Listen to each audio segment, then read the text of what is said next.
It goes without saying, Arsenal fans, we need to battle Wolves today. I want my 3 points. I want a clean sheet. To my attackers specifically, I know there's injuries and there's all those things we can talk about. It's first against 20th.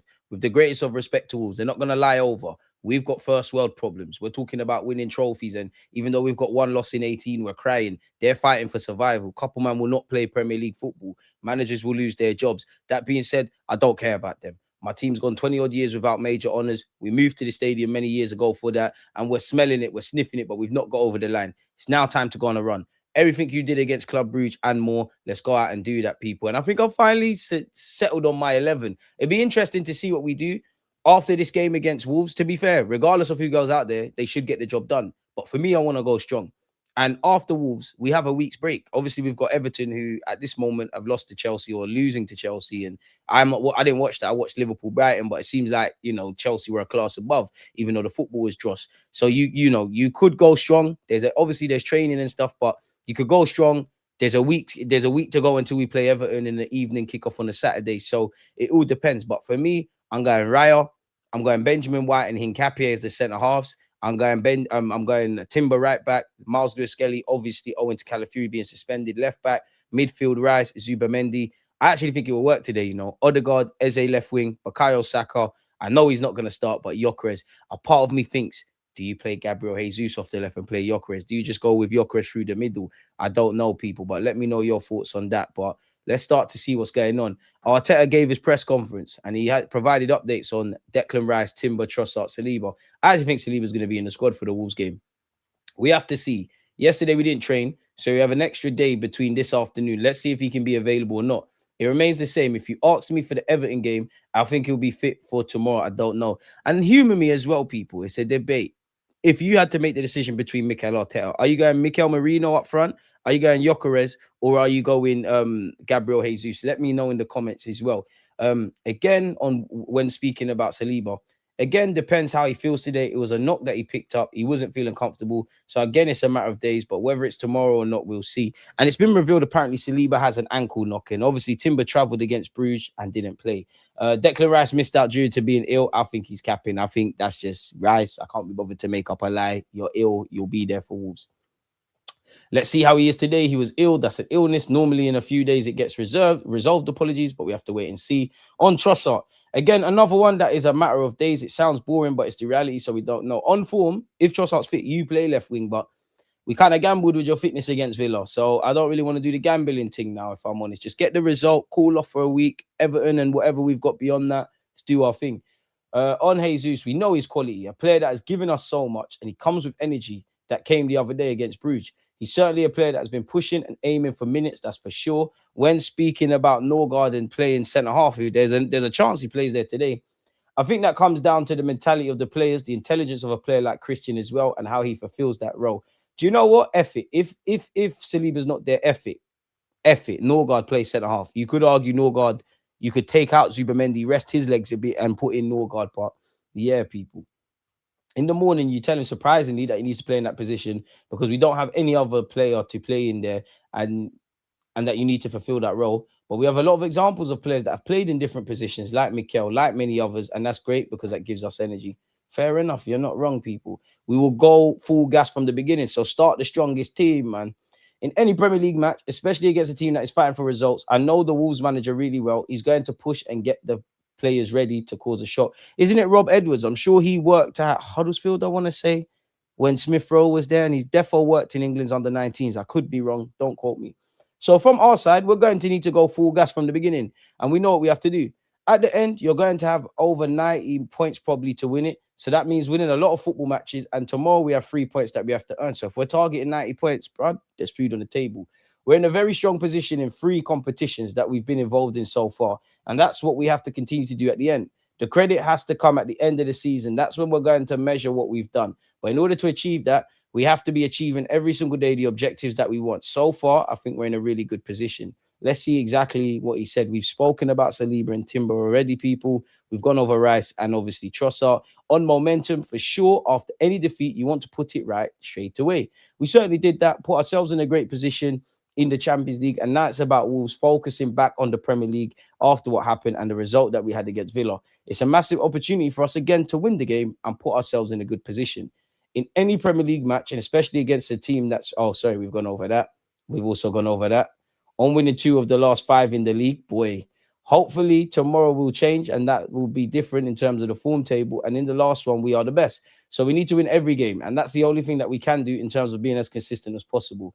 I mean, I don't want to be drawn on anything the supercomputer is saying. I don't think Mikel Arteta and the boys are going to be complacent. Interestingly, we haven't scored that many goals from set pieces. It's actually been open play. This is football. It has waves. You try to analyze the last 5 or 10 games, and the sample is that small that you get very, very confused.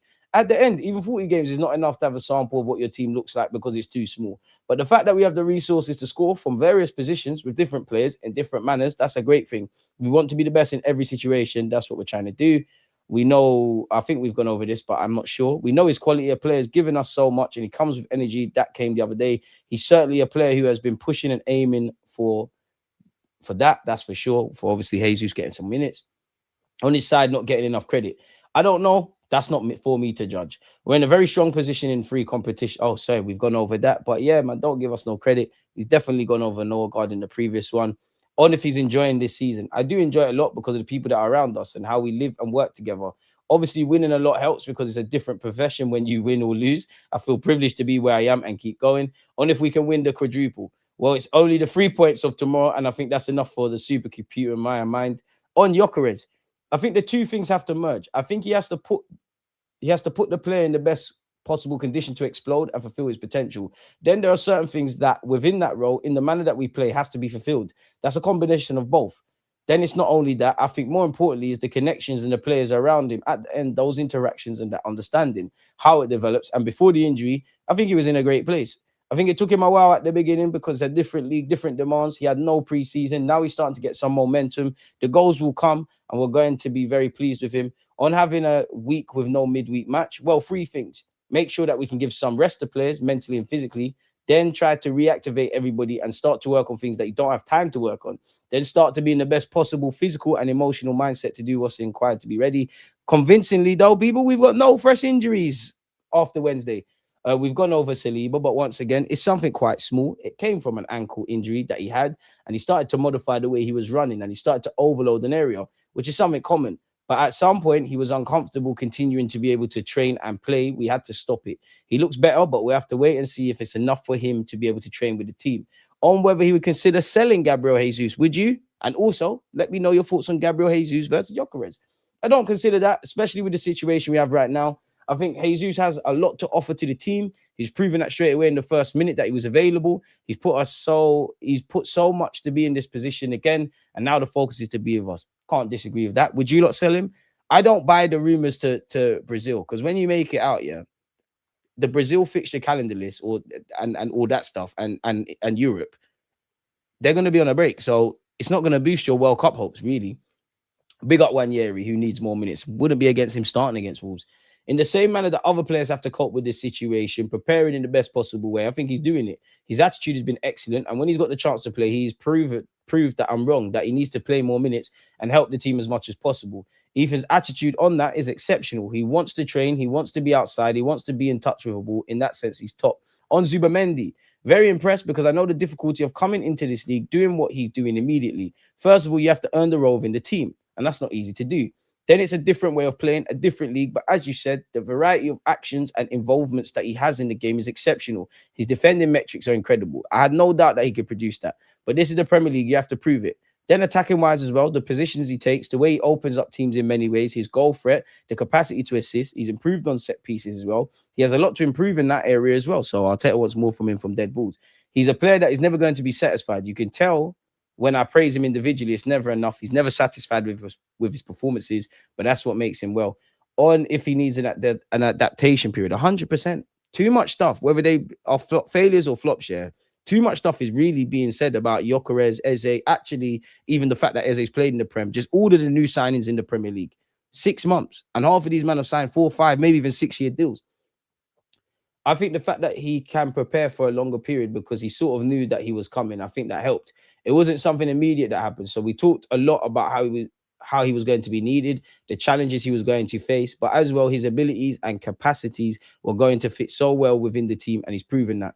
He's gone back to Gyökeres. Probably the thing that's going to unlock him is goals. He's so used to that, and I think he needs that for himself, for his confidence. At the end, we're going to judge his performances based on that. That's logical. But for the rest, I think he's in a really good place. I think physically he's in a good place. Now he needs to start to convert the chances that he's getting. On Manchester City, there's a lot of teams involved when you look at the treble. We know the situation with other clubs. With City, it's always the case. You expect them to have the quality they have, the experience they have in the competition, the focus they have. Big up Arsenal for being in the community. That's something remarkable, probably amazing. The moment the club started to do that, we probably could have never imagined we're going to be 40 years later. But that shows where it's coming from. I think the consistency in doing these things is the most difficult. When a lot of people engage or jump into things for a very short period of time, it's very difficult to be consistent. I think the impact the club is having on our community and in a lot of people's lives is something exceptional, and it needs a lot of praise, and thank the Lord for that, man. Odegaard spoken, but that is for my watch along people, in which make sure you're here. We'll go over that. Arsenal haven't scored a goal from a set piece in the Premier League since Victor Gyökeres scored on November the 1st, people. We scored 11 goals in our 5 subsequent league matches. All of them have come from open play. Corner boys in the building has not quite been the same, people. Charles Watts has spoken about our alleged interest maybe in João Gomez. It's not one that's come onto my radar. He's a good player, tidy player, but I've never really looked at him and thought you could be an Arsenal player. When I've seen Wolves over the years, there have been players I thought that immediately. I thought it when I first saw Jota, RIP. Pedro Neto was a player I was always a big fan of. Can't say that I have the same feeling for Gomez. He's decent. I'd have him. I think you're downplaying him, Charles. But he's a good player, and he's definitely going to get himself a move. He's not going to be playing in the Championship next season, so he'll get himself a decent move, but he probably doesn't feel like a future Arsenal player in my view. Fair play. Fair play. What else have we got? Arteta will not consider selling Gabriel Jesus, as we've spoken about. He has spoken about potentially going to Palmeiras one day, so we're not going to harp on about that. Should Arsenal fans be panicking about Gyökeres after Jesus come back? Half of the Arsenal fan base wanted Gabriel Jesus gone. If you're going to panic about anything, it's we like Kai, we like Marino, we like Jesus, we like Victor. We know you're all squad players and you'll go through fluctuating periods, but who's the one you hang your hat on? And we do need someone that's going to get 15, 20 goals on top of everything. So I get it. You need to get clicks, but I don't tell you what to think. Just think, people. We've been linked with this guy. I can't verify it, but apparently Arsenal are among the scouts watching 24-year-old Rijeka, attacking midfielder Tony Frog. He's caught the eye of the recruitment teams across Europe, including Crystal Palace, Atletico Madrid, Benfica, among several other major clubs. He's left-footed and has a blend of close control and line-breaking passes in this game. So that's why he flagged on the radars. Clearly, people, what's this? Because a lot of people have been talking about Hand of Arsenal. We've announced a new sponsorship, people, to replace Rwanda on the sleeve, people. So, yeah, apparently Darren Dean, the son of David Dean, helped us out in that. And apparently we've taken Chelsea's main sponsors and put them on our thingy, people, our sleeve. And he's also playing a bit of a coy game with Saliba. So I'd imagine Saliba's there today, people. What is this? We're not going to keep going over Gabriel Jesus, but naturally there's rumors around Jesus, Benjamin White, Trossard, Wanyeri, potentially Martinelli, all departing in January, people. What's all of this about? Arsenal are still linked with Rodrigo and Rafa Leao. It's not the time to talk about those things, but do you not think we're in the mix? We're being linked with Arda Güler, as is several others. Arsenal are probably not in for Semenyo, people. He's picked Liverpool as his preferred destination, and Liverpool, Man United, Man City, Spurs, and Arsenal all apparently interested. We know about his release clause. Arsenal to bid for Mendoza. We've been linked with the young 20-year-old. We're still linked with Nathan Brown, the fullback of Eintracht Frankfurt, people. He's expected to cost 70 million euros. I can't see us doing that on another fullback. Surely weirder things have happened. So, yeah, man, it all depends really and truly what you want to read. Gabriel Magalhaes, people, you would have seen him getting in some argy-bargy after his friend was playing five-a-side, people, and apparently there was a crazy tackle. So I'm not sure if you want to read too much into that. Apparently, we're scouting the Bundesliga for another goalkeeper. We're looking at Dant Ramaj. He's been scouted several times by us. Apparently praised for his ball-playing ability. We can never stop scouting people, but unless Kepa wants to keep it moving at the end of the season, you'd imagine we're good there, if I'm honest with you. So I'm not going to read too much stock in that. Gabriel Jesus is still being linked with AC Milan. So once again, would you sell Gabriel Jesus in January? Gyökeres versus Jesus, where do you lot stand? Let me know in the comments, and don't forget to subscribe.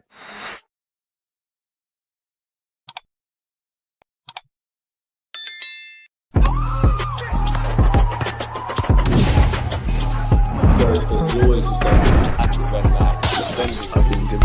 like